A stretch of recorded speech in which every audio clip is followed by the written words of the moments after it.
les bendiga, alumnos de octavo grado. Qué gusto poder dirigirme a cada uno de ustedes, tanto al octavo A, octavo B. Qué placer más grande poder llegar hasta sus hogares por medio de este video, ¿sí? Así que me alegro muchísimo de saludarlos. Espero de que estén gozando de mucha paz y tranquilidad. Recuerde de que si nos tomamos de la mano de Dios, vamos a estar completamente seguros. Y ese es el objetivo, ¿sí? Ahorita debemos de poner en práctica lo que hemos aprendido, quizás en medio de todos los devocionales, en medio de todas las clases de educación cristiana. Debemos de aferrarnos a la mano del Señor y recuerde que con Dios de nuestro lado tenemos la victoria segura. Así que qué alegría poder estar con ustedes en este momento, ¿sí? El objetivo de este video es para poder explicar un poco acerca de las clases que nosotros ya tenemos en nuestro libro de educación cristiana. Recuerde que semana tras semana todos los profesores estuvimos subiendo clases a la página web del colegio, en la cual usted debía de hacer tres cosas, tres indicaciones generales. Nos regíamos en todas las guías de recuperación, que era leer, analizar y escribir la información que se le estaba proporcionando. Entonces, a estas alturas esperamos de que usted ya tenga todas las guías de recuperación, que usted las haya leído, que las haya analizado la información y que haya escrito la información que se le proporcionó y haber trabajado en las actividades que guía tras guía quizás íbamos implementando para que cada uno de nosotros complementáramos el proceso de aprendizaje. Entonces, en este video usted lo único que necesita es tener su libro de educación cristiana. Recuerden que ese es nuestro cuaderno y nuestro libro. Entonces, usted no va a copiar absolutamente nada de lo que usted va a ver en la pizarra. No, ¿por qué? Porque usted ya lo tiene. Entonces, lo que vamos a hacer ahorita es tratar de explicar quizás las clases que nosotros ya tenemos en nuestro libro para que nosotros podamos culminar el proceso de aprendizaje, ¿sí? Así que espero que pongan mucha atención y nos vamos a aprender más y más acerca de los conocimientos de la palabra de Dios que nos está brindando y poder avanzar más y más en cuanto a nuestra educación, ¿sí? Entonces, yo aquí tengo mi libro, tengo mi computadora, así que estamos listos. Ahora bien, recuerde de que nosotros en la primera guía de recuperación, lo que es la clase del martes 17, nosotros nos quedamos en continuación acerca de las acciones que evitan que nosotros crezcamos espiritualmente. Se recuerda de que existen dos clases de crecimiento físico y crecimiento espiritual, que ustedes muy bien manejaban esta información antes de que quizás las clases fueran suspendidas. Entonces, cuando hablamos de crecimiento físico, estamos hablando del crecimiento que todo ser humano tiene y empieza desde que estamos en el vientre de nuestra madre. El crecimiento espiritual empieza desde el momento que nosotros aceptamos a Jesús en nuestro corazón y culmina hasta que el Señor nos llama a su presencia o Él viene por nosotros y nos vamos con Él. Entonces ahí se cumple prácticamente, o ahí termina nuestro crecimiento tanto físico como nuestro crecimiento espiritual. Ahora bien, pero recuerden, estamos en la página número 22 de nuestro libro de educación cristiana. Ahí se puede ir a la página número 22 del libro de educación cristiana y entonces nos vamos a enfocar en la actividad de aprendizaje número 4.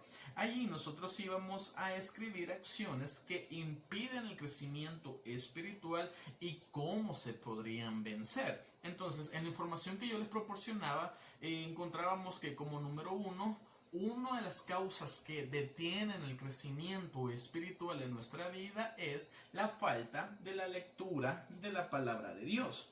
Por aquí tengo mi cartelito donde nos habla acerca de la lectura de la Biblia. Pero en este caso nos está diciendo que si nosotros no practicamos la lectura de la Biblia, entonces nosotros vamos a ir, en vez de crecer, nos vamos a estancar. Y con esto sí tenemos mucho por lo cual nosotros podemos hablar. ¿A cuántos de ustedes les gusta leer la palabra de Dios? Si yo les pregunto en todo este periodo de cuarentena, que hasta ya perdimos la cuenta de los días, ¿cuántos han podido tener el tiempo de sentarse quizás allí en su habitación o buscar algún lugar privado y se ha puesto a leer la palabra de Dios? ¿Se recuerdan lo que yo siempre les decía en clases?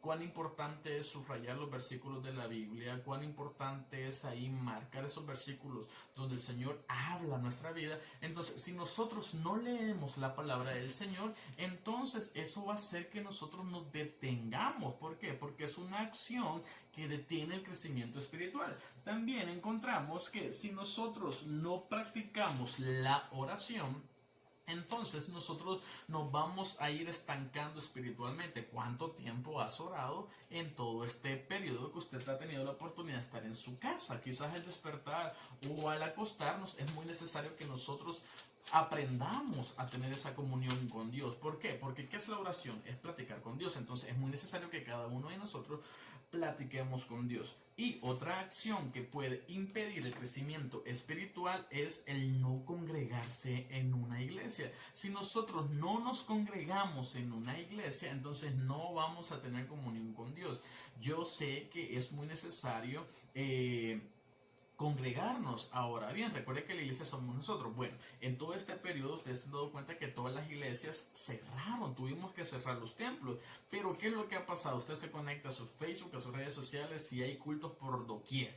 En vivo de un culto, hay otro en vivo, otro online, etcétera, etcétera. Entonces, se da cuenta de que es muy necesario que nosotros mantengamos esa vida de devoción al Señor. Entonces, cada uno de nosotros, si no practicamos estas acciones, entonces nosotros nos vamos a ir deteniendo espiritualmente y no queremos eso. ¿Estamos? Entonces, con eso culminamos lo que es la página número 22. En la página número 23 encontramos el desafío a que usted emprenda ese desafío, a que se anime a leer la Biblia, que se anime a orar, que se anime a congregarse ya cuando pase todo este periodo de la cuarentena. Entonces, busque una iglesia y dele gracias a Dios porque Él nos mantiene con vida. ¿Estamos? Ahora bien, vamos a pasar a la página número 24 de nuestro libro de Educación Cristiana y encontramos ese tema, ese contenido que hemos desarrollado en varias clases, de las cuales ustedes ya tienen allí en su libro de Educación Cristiana, clases que ya subimos a la página web, que es la doctrina de la Trinidad. Y es lo que tenemos aquí en la pizarra. Aquí a mis espaldas tenemos ahí el tema doctrina de la Trinidad y encontramos nuestro versículo. Se recuerdan que lo interesante de nuestro libro de Educación Cristiana es que en este libro nosotros ya podemos tener los indicadores del logro, ¿sí? Usted tómese el tiempo allí en su casa de poder leer los indicadores del logro y tenemos la parte de medita y responde. Ustedes saben perfectamente cómo trabajamos en esa parte, que usted va a leer las preguntas, usted las va a analizar y las va a responder. Y ahí tenemos un versículo clave que es Juan 14:16, donde nos habla: y yo rogaré al Padre y os dará otro consolador para que esté con vosotros para siempre. Ahí encontramos toda la Trinidad. Ahora bien, hay muchas personas que cuando hablamos acerca de la Trinidad niegan la existencia del Padre, Hijo y Espíritu Santo. Muchas personas no logran entender este aspecto. Ahora bien, la palabra del Señor nos dice que las cosas espirituales se entienden de una forma espiritual. Entonces usted debe abrir su corazón para poder entender o retener la información acerca de nuestra Trinidad. Y este tema se lo voy a resumir brevemente. Ahí tenemos Trinidad. ¿Qué es la Trinidad? Yo sé que muchos de nosotros lo sabemos, que como iglesia cristiana somos una iglesia que cree en la Trinidad. ¿Y cómo está basada la Trinidad? Fácil, yo sé que ustedes eso ya lo manejan muy bien porque ya lo hemos visto en varias ocasiones y ahorita lo estamos reforzando, ¿sí? La Trinidad está compuesta con, número uno, con el Padre. Usted puede darse cuenta allí, la Trinidad está compuesta, número uno, con el Padre. Ahora bien, como número dos, recuerde que tenemos que la Trinidad está compuesta por tres personas, ¿sí? ¿Son diferentes personas? No lo son, ¿sí? Estamos aprendiendo que también la Trinidad está compuesta por el Hijo. ¿Por qué reforzamos tantos estos aspectos en octavo grado? Porque necesitamos un octavo grado que crea en la Trinidad, que crea en el Padre, que crea en el Hijo. Y ¿se recuerdan quién es el personaje que vamos a hablar en este momento? ¿Sí? Tuvimos todo un contenido que hablamos de él y fue un contenido muy excelente. estamos hablando acerca del Espíritu Santo.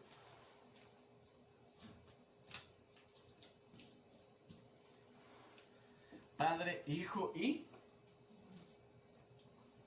Espíritu Santo.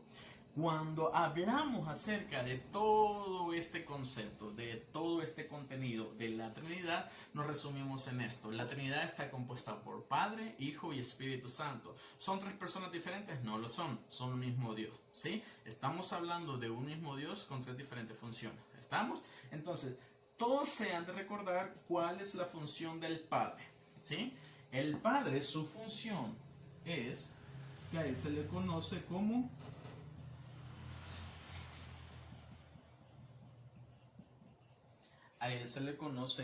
el creador. ¿Por qué? Porque él crea o él creó todo lo que vemos y todo lo que existe. ¿Cuál es la función del Hijo?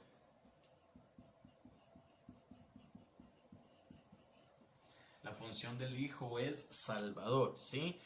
Todos podemos ser salvos por medio de ¿quién? De Jesucristo. ¿Quién es el único facultado para salvar? Es Jesucristo. La palabra del Señor nos dice que si nosotros confesamos que Jesús es el Señor, entonces seremos salvos. Entonces, la salvación nosotros la vamos a obtener por medio de ¿quién? De Jesucristo. Por medio de Él es que cada uno de nosotros vamos a ser salvos. Es por eso que es muy necesario que usted debe de recibir a Jesús en su corazón, a Jesucristo. Y la función del Espíritu Santo, todos sabemos de qué es consolar, ¿sí? Entonces, lo que usted escribía allí en su libro de educación cristiana, nosotros encontrábamos acerca de la deidad de Jesús, es probada por sus atributos, el Espíritu Santo, su deidad y atributos, en la página número 26, en la página número 27 encontrábamos versículos bíblicos que también nos hablan acerca de quién es Dios. ¿Quién es el Padre? ¿Quién es el Hijo? ¿Quién es el Espíritu Santo? Y se llegaba a la conclusión que las tres partes de la Trinidad coinciden en que por lo menos los tres tienen atributos. El Padre es omnipotente, el Hijo es omnipotente, el Espíritu Santo es omnipotente. El Padre es omnisciente, el Hijo es omnisciente, el Espíritu Santo es omnisciente. El Padre es omnipresente, el Hijo es omnipresente, el Espíritu Santo es omnipresente, es omnipotente, es inmutable. Las tres partes de la Trinidad coinciden en sus atributos. ¿Por qué coinciden? Porque estamos hablando del mismo Dios. Estamos hablando del mismo Dios. Entonces, cuando nosotros leemos ahí en nuestro libro de educación cristiana, llegamos a la conclusión que cuando hablamos acerca de la Trinidad estamos hablando del mismo Dios. No son tres dioses diferentes, estamos hablando del mismo Dios. Padre es Dios, el Hijo es Dios y el Espíritu Santo es Dios, ¿sí? El Espíritu Santo, recuerden que es el eterno, es omnipresente, ¿sí? Los tres son la misma persona y está comprobada con bases bíblicas. En las actividades de aprendizaje, tanto en la 1, en la actividad de aprendizaje número 2, en la actividad de aprendizaje número 3, nosotros estamos viendo y aprendiendo que basados en muchos versículos bíblicos de todo lo que Él hace, de todo lo que la Trinidad puede llegar a ser o cómo está conformada o cómo está compuesta y cuál es su función. Entonces, necesito que guardemos esta información en nuestra mente y en nuestro corazón, que la Trinidad está basada en Padre, Hijo y Espíritu Santo. Función del Padre función del Padre es crear, función del Hijo es salvar, función del Espíritu Santo es consolar. Busque de la palabra del Señor, llevémosla a la práctica y yo sé de que esto va a ser de mucha bendición para cada uno de nosotros. Excelente. Seguimos aquí con nuestro video. Hice una pausa, ¿por qué? Porque como estamos dando paso a nuestra unidad número 2, recuerda que aquí nuestro libro de educación cristiana ya trae ahí nuestras unidades ya marcadas. Entonces hoy empezamos la unidad número 2, que lleva por nombre el bajo mundo de la vida. Y me gusta con el versículo que empieza es que y ya no vivan como vive todo el mundo, al contrario, cambien la manera de ser y de pensar. Así podrán saber qué es lo que Dios quiere, es decir, todo lo que es bueno, agradable y perfecto. Si nosotros cambiamos nuestra forma de ser, o nuestra forma de vivir, entonces vamos a poder vivir bajo la voluntad del Señor y no bajo todo lo que el bajo mundo puede ofrecer. Entonces empezamos con nuestro primer tema, que es mi sexualidad conforme al corazón de Dios. Y aquí este es un tema muy bonito para que cada uno de nosotros lo analicemos, pero vamos a ir paso por paso. Ahora bien, recuerde que de igual manera en nuestro libro de educación cristiana encontramos los indicadores del logro, los temas que nosotros vamos a ver, los contenidos, etcétera. Ahí encontramos nuestro versículo base, que luego tenemos en Génesis capítulo 1, versículo 27, que nos habla y dice: y creó Dios al hombre a su imagen, a imagen de Dios los creó, varón y hembra los creó. ¿Sí? La palabra del Señor es clara. El Señor creó a un varón, el Señor creó a una hembra. No creó a nadie en un término medio. Porque nuestro tema es así: mi sexualidad conforme al corazón de Dios, porque es lo que Dios quiere para cada uno de nosotros. Tenemos la parte de medita y responde. Usted ahí puede leer ese versículo y escribir en ese cuadro que va a encontrar allí qué es lo que usted entiende acerca de ese versículo. Ahora bien, ahora en día, chicos, estamos viviendo una sociedad terriblemente atacada por el enemigo. ¿Por qué? Porque ya estamos viviendo los tiempos en los cuales la palabra del Señor nos advertía que a lo bueno le iban a llamar malo y a lo malo le iban a llamar bueno. Y lamentablemente muchas personas que aún son creyentes o han estado caminando en los caminos del Señor están cayendo en estos errores, en estos pecados de llamarlas las cosas malas, llamarlas como buenas, y a las cosas buenas llamarlas como malas. Ustedes son más que testigos de todo. Quizás estos movimientos que se están dando últimamente son todo en cumplimiento acerca de la palabra de Dios. Todo lo que Satanás está minando los corazones de los jóvenes, de los adolescentes, e incluso de personas adultas. ¿Para qué? Para arraigarlo o separarlo del propósito de Dios para la sexualidad de cada persona, en este caso de cada adolescente, ¿sí? Ahora bien, ¿cuál es nuestro deber como cristianos? Hablar la verdad. ¿Cuál es nuestro deber? Abrir los ojos de las demás personas, ¿sí? Y hacerles ver todo bajo la palabra de Dios. Nosotros nos regimos bajo la palabra de Dios.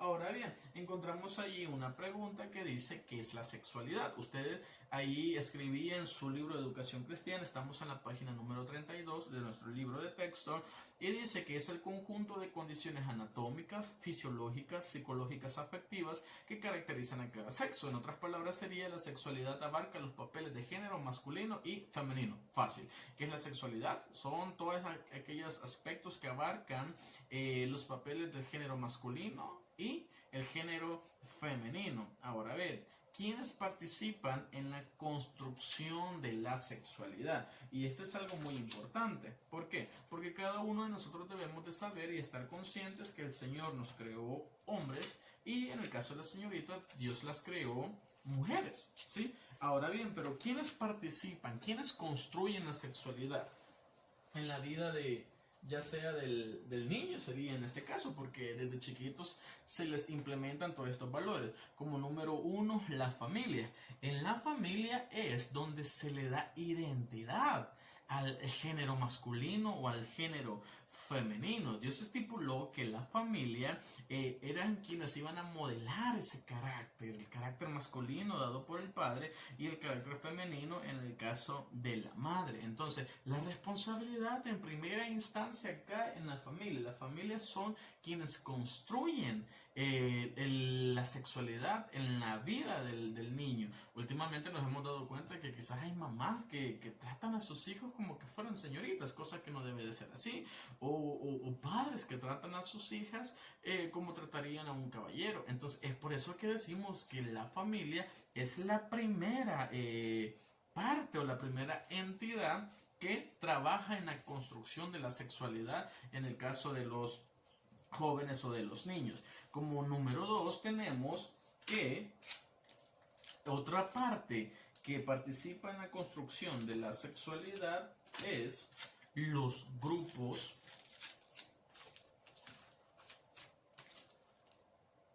de amigos. Y ustedes saben perfectamente que aquí sí tenemos mucho de lo cual hablar. Los grupos de amigos. Estos bandidos influyen muchísimo en la sexualidad, con qué clase de personas nosotros nos involucramos. Son los grupos de amigos los que mayor influencia poseen sobre los adolescentes, y es por medio de la interacción que tienen donde enseñan lo concerniente a la sexualidad. También es destacar que los amigos son los que en muchas ocasiones ejercen o presionan para que estos inicien una sexualidad a temprana edad. El famoso, dale, si vos sos hombre, hacelo. Y que no, si no lo haces, pues entonces sos del otro bando. Y usan palabras para atacar con el ego, quizás masculino o el ego femenino, para hacer cosas que delante de los ojos de Dios están mal. Entonces debemos de evitar practicar o caer en eso y saber escoger a nuestras amistades, ¿sí? Para que nosotros entendamos que nuestra sexualidad Dios nos las ha dado a cada uno de nosotros, y en este caso Dios se la ha dado a usted, alumno de octavo grado que me está escuchando. Ahora bien, como tercer entidad que rige o que construye la sexualidad en la vida del niño o adolescente son las instituciones educativas y religiosas. Ustedes saben que nosotros como institución cristiana defendemos a capa y espada que el Señor ha creado a hombre y ha creado a una mujer. Defendemos a toda espada eso. Somos anticuados con no aceptar quizás lo que el mundo está diciendo. No se trata de eso. Se trata de que nosotros debemos de defender lo que Dios ha dejado estipulado, ¿sí? Y no caer en el error de seguir cegando a las personas. Entonces es por eso que como institución educativa cristiana nos mantenemos en lo que dice Génesis 1:27, varón y hembra los creó. En este caso la mayoría de iglesias, bueno, va a probar de lo mismo, ¿sí? Pero hay iglesias, incluso hay instituciones religiosas en las cuales aprueban el matrimonio homosexual entre un hombre y otro hombre, entre una mujer y otra mujer, cosa que sabemos que va en contra de la voluntad del Señor. Y como número 4 y último, otra entidad que construye la sexualidad son los medios de comunicación, y sabemos de que estos últimamente, lamentablemente, son los medios de comunicación en su mayoría poseen una actitud irresponsable al tema de la sexualidad, ya que transmiten programas y mensajes distorsionados sobre la sexualidad. Entonces, en este contenido vamos a seguir aprendiendo más y más, porque este es un tema muy interesante, el cual vamos a estar interactuando mucho, así que abran su corazón. Recuerda de que cada uno de nosotros debemos de tener esa sexualidad que está bajo el corazón de Dios o conforme al corazón de Dios. ¿Y cuál es esa? Varón y hembra creó Dios a todas las personas. Así que el Señor les bendiga. Espero de que este video haya sido de mucha bendición para cada uno de nosotros. Si usted tiene alguna duda, recuerde escribir ahí en el correo. Recuerde escribir ahí en el correo docentes1sacamil@gmail.com. Ahí póngale encabezado para Teacher Humberto, y con mucho gusto puedo solventar sus dudas o ayudarle en todo lo que yo pueda. Así que ha sido un gusto poder estar con cada uno de ustedes, chicos de octavo grado. Recuerde que se les aprecia mucho y que el Señor les bendiga a cada uno de ustedes.